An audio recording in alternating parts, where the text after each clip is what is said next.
रमेश कई सालों बाद पढ़ाई करके अपने मामा के गांव लौट रहा था। ये क्या? ये गांव तो पूरी तरीके से बदल गया। जब मैंने ये गांव छोड़ा था तब तो बिल्कुल अलग था, अब बिल्कुल अलग हो गया है। तभी उस गांव में एक चाय की टपरी दिखाई दी। वहाँ पर कुछ लोग बैठे हैं, उन लोगों से जाकर पूछता हूँ। रमेश चाय की टपरी के पास चला गया। अरे चाचा, यहाँ पर गिरधारी का घर कौन सा है? बेटा, लगता है पहली बार इस गांव में आए हो। आओ बैठो, पहले गर्मा गर्म मीठी मीठी चाय पियो, जिससे तुम्हारी थकावट दूर हो जाएगी। उसके बाद जो है मैं तुम्हें गिरधारी का मकान भी बता दूंगा।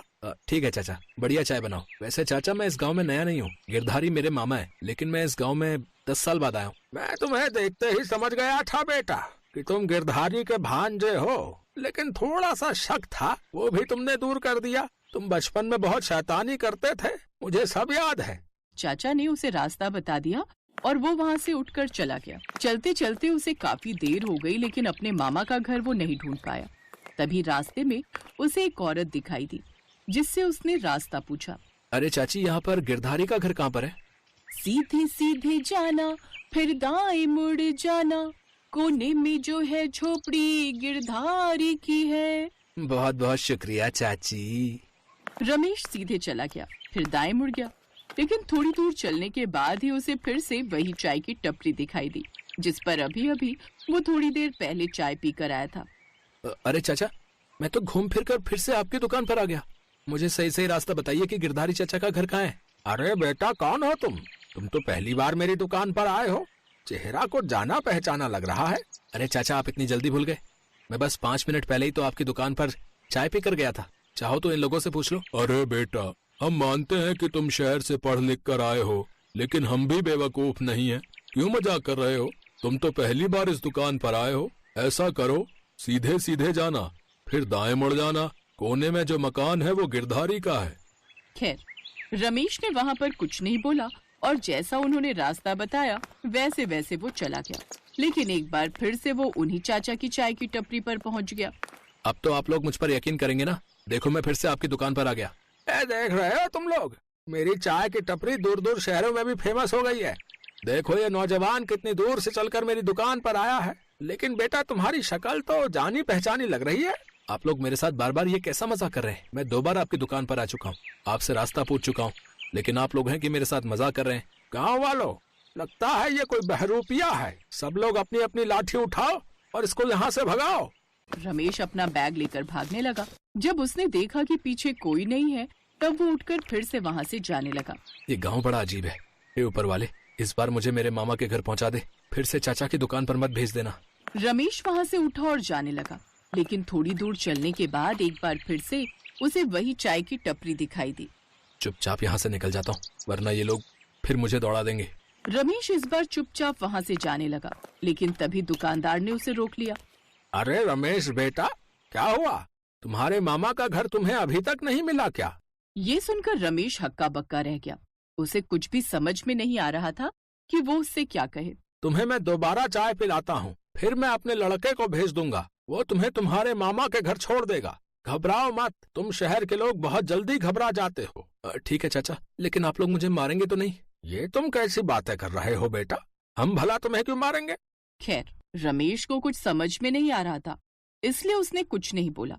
छोटू, छोटू, रमेश भैया के साथ जाओ और गिरधारी काका के घर तक छोड़कर आना। ठीक है काका, चलो रमेश भैया। रमेश चुपचाप उस लड़के के साथ चलने लगा। रमेश उस लड़के से कुछ बोल नहीं रहा था, क्योंकि उसे डर लग रहा था। चलते चलते दोनों काफी दूर तक निकल आए, लेकिन अभी तक गिरधारी का घर नहीं मिला। तभी अचानक रमेश ने देखा कि वो लड़का वहाँ से गायब था।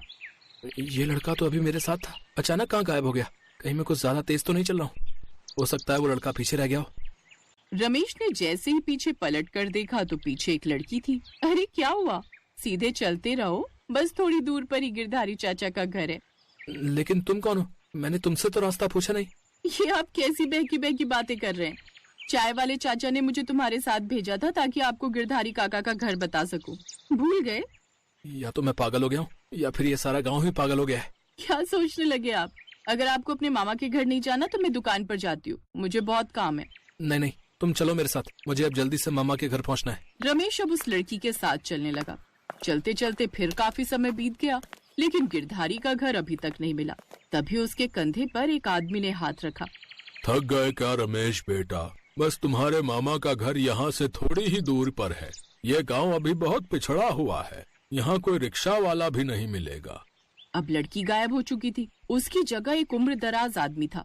रमेश ये देखकर हैरान हो गया। कौन है आप और वो लड़की कहाँ गई? इसका मतलब आप शहर से अपनी गर्लफ्रेंड के साथ यहाँ आए थे? ये आप क्या बोल रहे हैं? आप तो वही है ना जो दुकान पर बैठे थे चाचा की। उन्होंने मुझे एक छोटे से बच्चे के साथ घर बताने के लिए भेजा था। फिर पता नहीं अचानक कहाँ से लड़की आ गई। जैसे ही लड़की गायब हुई वैसे ही आप आ गए। ये तुम कैसी बातें कर रहे हो बेटा? चाय वाले चाचा ने तो मुझे ही तुम्हारे साथ भेजा था। ठीक है, मैं ही पागल हूँ। चाचा एक बात बताओ, ये गांव साधारण गांव है या इस गांव में सब भूत ही रहते हैं? लगता है तुम बहुत थक गए हो बेटा, चलते रहो, बस तुम्हारे मामा का घर आने ही वाला है। रमेश का दिमाग पूरी तरीके से खराब हो चुका था। वो उस आदमी से बहस नहीं करना चाहता था, इसलिए वो उन्हीं के साथ चलने लगा। थोड़ी देर चलने के बाद ही वो आदमी अचानक गायब हो गया। ये चाचा अब अचानक कहाँ गायब हो गए?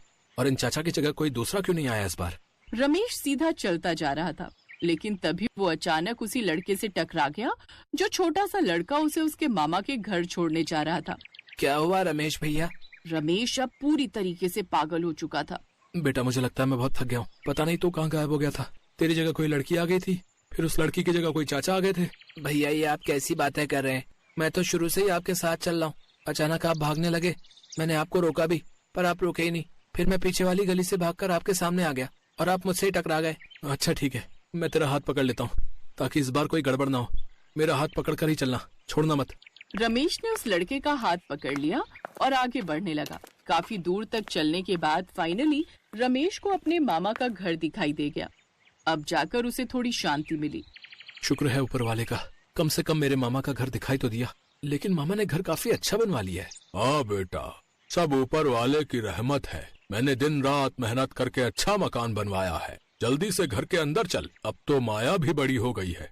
ये सुनकर रमेश एक बार फिर से घबरा गया।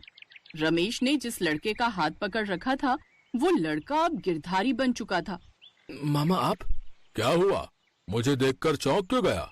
मैं गहरी नींद में सो रहा था, तभी मेरे पेट में गैस बनने लगी तो सोचा थोड़ा गांव में बाहर घूम लूं। बाहर निकल कर देखा तो गली में तो तू बेहोश पड़ा था। मैं किसी तरह तुझे होश में लाया और उसके बाद तेरा हाथ पकड़कर ही मैं तुझे यहाँ तक लाया हूँ।